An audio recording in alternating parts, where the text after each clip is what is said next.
ಹೆಸರು? ನಮ್ಮ ಹೆಸರು ಅಯ್ಯಪ್ಪ ಅವ್ರಿ, ಹಾಂ. ರೈತ ಸಂಘ ಮೂರ್ಛೆ ಅಧ್ಯಕ್ಷರು. ಅಲ್ಲ ಸರ್, ಏನು ಸಮಸ್ಯೆ ಏನಾಗಿದೆ? ಸಮಸ್ಯೆ ನೋಡ್ರಿ, ಇವು ತಾಲೂಕ್ ಪಂಚಾಯತ್ ಅಂಗಡಿಗಳೆಲ್ಲ ಇದಾವಲ್ಲ ಸರ್, ಅವು ನೋಡಿದ್ರೆ 4,000 5,000 ಲೆಕ್ಕದಾಗ ತಾವು ಗೋರ್ಮೆಂಟು ಕಟ್ತದ. ಒಂದೊಂದು ಅಂಗಡಿ ನೋಡಿದ್ರೆ 20,000 30,000 ಬಾಡಿಗೆ ಇದಾವೆ. ಇದ್ದು ಶ್ರೀಮಂತರಿಗೆ ಬಡಸ್ತರ ಹೊರತಾಗಿ ಬಡವ್ರ ಬಗ್ಗೆ ಕೊಡ್ಬೇಕು ಅದೇ 5,000ಕ್ಕೆ. ಯುವ ಸಾಬ್ರು ಅವ್ರಿಗೆ ಹೆಂಗ್ರಿ ಇದು ಕೊಡೋದು? ಅಲ್ಲ, ಟೆಂಡರ್ ಕರೆದಿಲ್ಲ ಸರ್, ಯಾಕೆ? ಟೆಂಡರ್ಗೆ ಕರೆದಿಲ್ಲ ರೀ ಸರ್. ಯಾಕೆ ಕರೆದಿಲ್ಲ? ಇದೇ ರೀ ಇರ್ತದೆ, ಅದು ಏನೇನು ಮತ್ತೆ ಪರ್ಸೆಂಟೇಜ್ ಇರ್ಬೋದು. ಯಾರಿಗೆ? ಇವರು ಯುವ ಸಾಬ್ರಿಗೆ ಇರ್ಬೋದು. ಮತ್ತೆ ಹಿಂಗಾದ್ರೆ ಹೆಂಗೆ ಸರ್? ಸರ್ಕಾರದ ಅಧಿಕಾರಿಗಳು ಜವಾಬ್ದಾರಿಯುತವಾಗಿ ಕೆಲಸ ಮಾಡ್ಬೇಕಲ್ಲ. ಮಾಡ್ಬೇಕ್ರಿ, ಅದು ಗೌರ್ಮೆಂಟ್ ಸೀದಾ ಕೊಡ್ಬೇಕು ರೊಕ್ಕ. ಕರೆಕ್ಟು ಬಾಜಾರ್ ರೇಟ್ ಹೆಂಗೈತೆ ಅದಕ್ಕಿಂತ ಗೋರ್ಮೆಂಟಿಂದ ಅಂದ್ರೆ 2,000 ಕಡಿಮೆ ಕೊಡ್ಲಿ ಬಾಡಿಗೆ. ಅದಕ್ಕಂದ್ರೆ ಏನ್ರಿ 20,000 ಬರೋದಕ್ಕೆ 5,000 2,000 ಅಂದ್ರೆ ಹೆಂಗ್ರಿ ಅದು ಬಾಡಿಗೆ? ಅಲ್ಲ, ಮತ್ತೆ ಭಾಳ ದಿನ ಆಯ್ತು, ಮತ್ತೆ ಟೆಂಡರ್ ಮಾಡಿಲ್ಲ, ಯಾಕೆ? ಕಾರಣ ಬೇಕಲ್ಲ. ಮತ್ತೆ ಇದೇ ರೀ ಕಾರಣ. ಮತ್ತೆ ಲಾಭದಾಗ ಇರ್ತಾರಲ್ರಿ ಯಾರು? ಯುವ ಸಾಬ್ರು ಇರ್ತಾರ, ಮತ್ತೆ ಅವ್ರು ಏನೇನು ಇರಿದವ್ರು ಸುತ್ತಮುತ್ತಲು ಇರ್ತಾರೆ ಯಾರಾದ್ರೆ. ಮತ್ತೆ ಹಿಂಗಾದ್ರೆ ಹೆಂಗ? ಸರ್ಕಾರದ ಅಧಿಕಾರಿಗಳಿಂದ ಸರ್ಕಾರಕ್ಕೆ ಮೋಸ ಆಗ್ತಿದಲ್ಲ. ಸರ್ಕಾರಕ್ಕೆ ಮೋಸದಕ್ಕನೆ ಜನರಿಗೆ ತಲೆ ಮೇಲೆ ಹಾಕ್ತಾರ್ರಿ. ತಮ್ಮದು ಸರ್ಕಾರದ ಆಸ್ತಿ ಏನಿರ್ತದ ಜನರಿಗೆ ತಮ್ಮ ಬೇಕಿದ್ದವರಿಗೆ ಲಾಭ ಮಾಡ್ತಾರೆ. ಮತ್ತೆ ಹಿಂಗಾದ್ರೆ ಹೆಂಗ್ರಿ? ಯಾರು ಅನ್ಯಾಯ ಕೇಳೋರು? ಯಾರು ಅನ್ನ ಕೇಳೋರೇ ಇಲ್ಲ ನೋಡ್ರಿ. ಮಾನ್ಯವಾಗಿ ಯಾರಿಲ್ಲ, ಮಾನ್ಯವಾಗಿ ಯಾರೇ ಇಲ್ಲ ನೋಡ್ರಿ. ಎಲ್ಲ ರೀತಿಯಿಂದ ಪೂರ ಹೊಲಸು ಎದ್ದು ಬಿಟ್ಟದ ಮಾನ್ಯ ತಾಲೂಕು. ಅಲ್ಲ ರೀ, ಮತ್ತೆ ಈಗ ಮಳೆಗೆ ಕೂಡ ಹರಾಜು ಮಾಡ್ತಿಲ್ಲ ಅಂದ್ರೆ ಕಾರಣ ಏನು ನೋಡ್ರಿ? ಕಾರಣ ಅಂದ್ರೆ ಏನು ನೋಡ್ರಿ? ಮತ್ತೆ ಎದಕ್ಕೆ ಆಗೋಲ್ದು? ಇದು ಏನು ಐತಿದ್ರಾಗ? ಮೋಸ ಐತಿದ್ರಾಗ. ಮೋಸ ಇಲ್ಲಪ್ಪ ಅಂದ್ರೆ ಯಾಕೆ ಆಗಬಾರ್ದು? ಮೋಸ ಅಂದ್ರೆ ಯಾವ ರೀತಿ ಸರ್? ಇದೆ ಸರ್, ಅದೇ ಸರ್, ತಾವು ತಗೊಂಬೋದು 5,000 ಕೊಡೋದು, ಉಳಿಕೆದ್ರೊಳಗೆ ತಮ್ಮ ಜವಾಬ್ದಾರಿ ಕೆಂಬೋದು. ಏನ್ರಿ ಹೆಂಗೆ ರೀ? ಸರ್ಕಾರದ ಮಳೆಗಳು ಇಷ್ಟ ಇದಾವೆ ಮಾನ್ಯವಾಗ, ಏನು ರೇಟ್ ಇಷ್ಟ ಎದಕ್ಕೆ ಕಡಿಮೆ ರೀ? ತಾಲೂಕ್ ಪಂಚಾಯತ್ ಮಳೆಗೆ ತಾಲೂಕ್ ಪಂಚಾಯತ್ ಮಳೆಗಳು ಈ ರೇಟಿಗೆ ಕೊಟ್ರಿ ಹೆಂಗೆ ರೀ? ನಾನು ಮೊನ್ನೆ ಕೇಳಿದೆ, ಈಗ 1 ವರ್ಷದ ಕೆಳಗೆ ನಾವು 30,000 ರೂಪಾಯಿ ಅಂದದ. ಮೊಬೈಲ್ ಅಂಗಡಿ 30,000. ಮತ್ತೆ ಇವು ಸರ್ಕಾರ ಕಟ್ಟೋದು ಕಡಿಮೆ ಇಲ್ಲ? ಸರ್ಕಾರ ಕಟ್ಟೋದು ಕಡಿಮೆ. ಮತ್ತೆ ಇದಕ್ಕೆ ಕೇಳೋರು ಯಾರು ಸರ್? 10,000 5,000 ಅಂದ, ಅದಕ್ಕೆ 30,000, ಅದಕ್ಕೆ 20,000 ರೂಪಾಯಿ ಉಳಿತಾಯ ಆಯ್ತು. ಅದು ಯಾರಿಗೆ ಹೋಗ್ತದ್ರಿ ಅಣ್ಣ? ಇದ್ರನ್ನ ಪರಿಶೀಲನೆ ಮಾಡ್ಬೇಕಿದು. ಹಂಗಾದ್ರೇ ಪರಿಶೀಲನೆ ಮಾಡಿದ್ರೇ ಏನಂಬೋದು ಗೊತ್ತಾಗ್ತದ. ಸರ್ಕಾರ ಕೊಂಡಿ ಮುಚ್ಚಿಕೊಂಡಿರ್ತದ. ಅವರು ಅಧಿಕಾರಿಗಳಲ್ಲಿ ಏನಿರ್ತದ, ಅವ್ರಿಗೆ ತಮಿಗಾರ್ದ ಅವ್ರಿಗಾರ್ದ ಆಗಿರ್ತದ. ಅಧಿಕಾರಿಗಳು ಸುಮ್ಮನೆ ನಡೀತಿರ್ತಾರೆ ಹಂಗೆ ಮುಂದೆ. ಏನ್ರಿ ಯಾರು ಬಡವರೇ ಬದುಕೋದಿಲ್ಲ ಇದ್ರಾಗ, ಎಲ್ಲ ಇದ್ದವರೇ ಬದುಕೋದು ಜಾಸ್ತಿ. ಎಲ್ಲರೂ ನೋಡಿ ಇದ್ದವರೇ ಬದುಕೋದು ಜಾಸ್ತಿ, ಯಾವುದೇ ಆಗಲಿ.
ನಮ್ಮ ಹೆಸರು ದುರ್ಗಪ್ಪ ಸಾದಾಪುರ ಅಂತಿಸಿ, ದಲಿತ ಸಂಘರ್ಷ ಸಮಿತಿ ಸಂಚಾಲಕರು, ಮಾನ್ವಿ.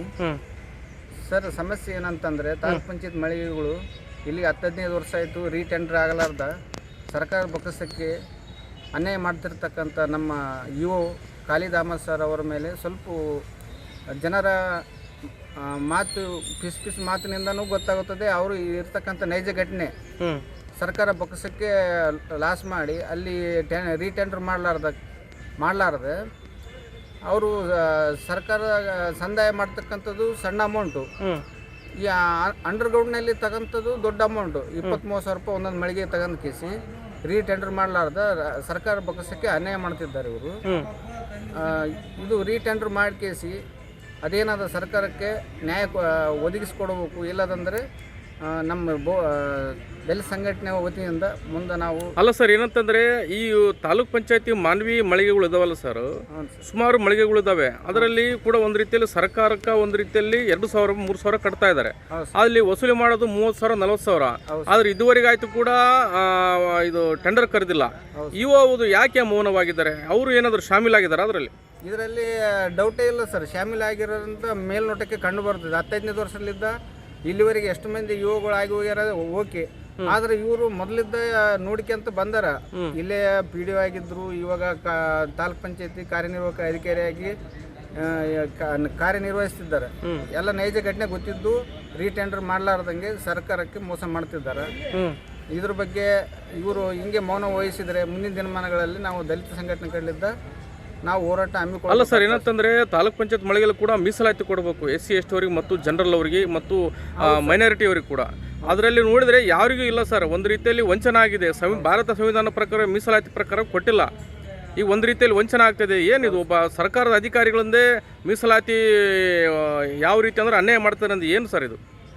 ಇದ್ರ ಬಗ್ಗೆ ಅವರಿಗೆ ನ್ಯಾಯಸ್ಥಾನದಲ್ಲಿ ಕುಂತು ಕೇಸಿ SC ST OBCಗಳಿಗೆ ಸಿಗ್ತಕ್ಕಂಥ ಮೀಸಲಾತಿಯನ್ನು ತಾವೇ ಖುದ್ದಾಗಿ ತಾವೊಂದು ಮೀಸಲಾತಿ ಅಡಿಯಲ್ಲಿ ಇದ್ದು ತಮ್ಮ ಜನಗಳಿಗೆ ಯಾರಿಗೆ ಅನ್ಯಾಯ ಆಗ್ತದಂತ ಕೇಸಿ ಪರಿವಿರ್ಲಾರ್ದಂಗೆ ನ್ಯಾಯ ಕೊಡಿಸ್ಬೇಕಾಗ ಜವಾಬ್ದಾರಿ ಅವ್ರದ್ದು. ಎಷ್ಟು ಮಳಿಗೆಗಳು ಇದಾವೆ ಅಷ್ಟರಲ್ಲಿ ಎಷ್ಟು ಪರ್ಸೆಂಟೇಜು SC STಗಳಿಗೆ ಮೈನಾರಿಟೀಸ್ಗೆ ಮೀಸಲಾತಿ ಇಡಬೇಕಾಗಿ ಅವರಿಗೆ ಪರಿಜ್ಞಾನ ಇದ್ದರೂ ಅವರು ತಮ್ಮ ಪಾಡಿಗೆ ತಾವು ರಾಜರೋಷವಾಗಿ ಇನ್ನೊಬ್ಬರಿಗೆ ಕೊಡುತ್ತಿದ್ದಾರೆ. ಅಲ್ಲ ಸರ್, ಮತ್ತೆ ಒಂದು ರೀತಿಯಲ್ಲಿ ಸರ್ಕಾರದ ಅಧಿಕಾರಿಗಳಿಂದ ಸರ್ಕಾರಕ್ಕೆ ಮೋಸ ಮಾಡ್ತಾರೆ ಅಂದ್ರೆ ಏನು ಸರ್ ಇದು? ಒಬ್ಬ ಸರ್ಕಾರ ಅಧಿಕಾರಿಗಳು ಈ ರೀತಿ ಮಾಡ್ಬೋದಾ? ಇದು ಭಾಳ ಖಂಡನೀಯ ಸರ್ ಇದು. ಹಂಗಾಗಿ ಮುಂದಿನ ದಿನಮಾನಗಳಲ್ಲಿ ನಾವು ಹೋರಾಟ ರೂಪಿಸಿಗೊಳಿಸ್ತೀವಿ ಸರ್. ಧನ್ಯವಾದ. ಮರಿಸ್ವಾಮಿ, ಅಮರಾವತಿ, DSS ಲೀಡ್ರು. ಸರ್, ಏನು ಸಮಸ್ಯೆ ಏನಾಗಿದೆ ಸರ್? ಸಮಸ್ಯೆ ಏನಾಗ್ಯದಂದ್ರೆ 10-15 ವರ್ಷದಿಂದ ಇವು ತಾಲೂಕ್ ಪಂಚಾಯತ್ ಮಳಿಗೆಗಳು ಏನಿದಾವಲ್ಲ ಅವು ಟೆಂಡರ್ ಕರಿತೇ ಇಲ್ಲ. ಯುವಸಾವು ಯಾರು ಸರ್? ಯುವಸಾವು ಯಾಕೆ ಕರಿತೇ ಇಲ್ಲ? ಒಳಗೆ ಏನನ್ನ ಕುಮ್ಮಕ್ಕ ಐತೇನೋ ಅಂತೇಳಿ ನಮಗೆ ಸ್ವಲ್ಪ ಬೇಜಾರಾಗಿದೆ. ಅಲ್ಲ ಸರ್, ಅವ್ರು ಏನ್ ಮಾಡ್ತಾರ, 2,000 ಇಲ್ಲಿ ಗೋರ್ಮೆಂಟಿಗೆ ಕಟ್ತಾರ, 20,000 30,000 ಪೇಮೆಂಟ್ ತಿಂತ ಇದಾರ, 2,000 ಇಲ್ಲಿ ಸರ್ಕಾರಕ್ಕೆ ಕಟ್ಟೋದು. ಅದು ಕೇಳಿದ್ರೆ ಇವ್ರು ಮಾಡೋಣ ಅಂತಾರ. ಬರೀ ಬಾಯಿ ಮಾತ್ಲಿ ಕೇಳಿದ್ರೆ ಯಾರು? ಯುವ ಸಾಬು ಮಾಡೋಣ ಅಂತಾರ. ಇನ್ನ ಮಾಡವಲ್ರು. ಯಾರು ಸರ್ ಯುವ ಸರ್ ಅಂದ್ರೆ? ಖಾಲಿದ್ ಅಹ್ಮದ್ ಸಾಬ್. ಅಲ್ಲ ರೀ, ಈಗ ಏನಂತಂದ್ರೆ ಸರ್ಕಾರದ ನಿಯಮದ ಪ್ರಕಾರವಾಗಿ ಟೆಂಡರ್ ಮುಗಿದಿದೆ. ಆ ಟೆಂಡರ್ ಮುಗಿದ್ರು ಕೂಡ ಖಾಲಿದವರು ಕೂಡ ಯಾಕೆ ಅದನ್ನು ಅರಜ್ ಮಾಡ್ತಾ ಇಲ್ಲ? ಯಾಕೆ ಮೌನ ವಹಿಸಿದೆ? ಕೆಲ ಕಾರಣ ಏನು ಸರ್? ಕಾರಣ ಏನೈತೆ ನಮಗೆ ಗೊತ್ತಿಲ್ಲ ಸರ್. ದುಡ್ಡೇ ಕಾರಣ. ದುಡ್ಡೇ ಕಾರಣ ಅಂದ್ರೆ ಏನು ದುಡ್ಡು ಕಾರಣ ಅಂದ್ರೆ? ದುಡ್ಡು ಕೊಡ್ಬೋದು ಅಂಗಡಿಯವ್ರು ಎಲ್ಲರೂ. ಅಲ್ಲ ಸರ್, ಕೊಟ್ಟು ತಾವು 2,000 ಬಾಡಿಗೆ ಕಟ್ಟೋದ್ರಿಂದ ಅಲ್ಲಿ 30,000 ತಿಂಗಳು ಬರೋದು. ಒಂದು 10,000 ಕೊಡ್ಬೋದು ಎಲ್ಲರ ಅಂಗಡಿಯವರು. ಈಗ ಆದ್ರೆ ಹೆಂಗ ಸರ್? ಸರ್ಕಾರದ ಅಧಿಕಾರಿಗಳಿಂದ ಸರ್ಕಾರಕ್ಕೆ ಮೋಸ ಆಗ್ತಾ ಇದಲ್ಲ? ಮೋಸ ಆಗ್ತೈತೆ ಮತ್ತೆ. ಅದಕ್ಕೆ ಅದು ನೋಡ್ಲಾರ್ದ ನಾವು ನ್ಯೂಸ್ ಮಾಡೋದು ಈಗ. ಅಲ್ಲ ಸರ್, ಇಷ್ಟೊಂದು ಸಮಸ್ಯೆ ಇದೆ. ಮತ್ತೆ ಅದನ್ನ ಕೇಳೋರು ಯಾರು ಸರ್? ಯಾವಾಗ ಅರಜ್ ಮಾಡೋದು? ಯಾವಾಗ ಬಡವರಿಗೆ ಸಲ ಮೀಸಲಾತಿ ಕೊಡಬೇಕು, SC ST ಅವರಿಗೆ ಮತ್ತು ಮೈನಾರಿಟಿ ಜನರಲ್ ಅವರಿಗೆ ಎಲ್ಲರಿಗೂ ಕೊಡ್ಬೇಕು ಸರ್. ಮತ್ತೆ ಅಲ್ಲಿ SC ST ಯಾರ ಇದಾರ್ರಿ ಮಳಿಗೆಗಳಾಗ? ಎಲ್ಲ ಇದ್ದಂತ ಶ್ರೀಮಂತರ ಇದಾರ. ಮತ್ತೆ ಹೆಂಗ್ ಸರ್? ಹಿಂಗಾದ್ರೆ ಹೆಂಗ? ಈಗ SC ST ಬಡವರು ಇರ್ತಾರ, ಅವ್ರ ದುಡ್ಡು ಎಲ್ಲಿಂದ ಕಟ್ತಾರ? ಅವ್ರು ಶ್ರೀಮಂತರ ಇದಾರ, ದುಡ್ಡು ಕಟ್ತಾರ, ತಗಂತಾರ. ಅಲ್ಲ ರೀ, ಮತ್ತೆ ಮೀಸಲಾತಿ ಯಾವಾಗ ಕೊಡೋದು? ಮೀಸಲಾತಿ ಯಾವಾಗ ಅವ್ರಿಗೆ ಬಿಟ್ಟಿದ್ದದು? ಯಾರಿಗೆ? ಯುವ ಸಾಬಗ ಬಿಟ್ಟಿದ್ದು. ಯಾವಾಗ ಕೊಡ್ತಾರ ಅಂಬೋದು. ಮತ್ತೆ ಇವಾಗ ಹಿಂಗಾದ್ರೆ ಇಷ್ಟಾದ್ರೆ ಹೆಂಗ ಸರ್ಕಾರ ಮೋಸ ಮಾಡ್ತಾ ಇದಾರಲ್ಲ ಈ ಖಾಲಿದ್ ಅಹ್ಮದವ್ರು? ಮೋಸ ಮಾಡ್ತಾ ಇದಾರ. ಜನರೆಲ್ಲ ಸುಮ್ಮನೆ ಇದಾರಲ್ಲ. ಮತ್ತೆ ಹೆಂಗ ಸರ್ ಈಗ? ಹೆಂಗ ಸರ್ ಅಂದ್ರ ಅದು ನೋಡ್ರಿ, ಅದು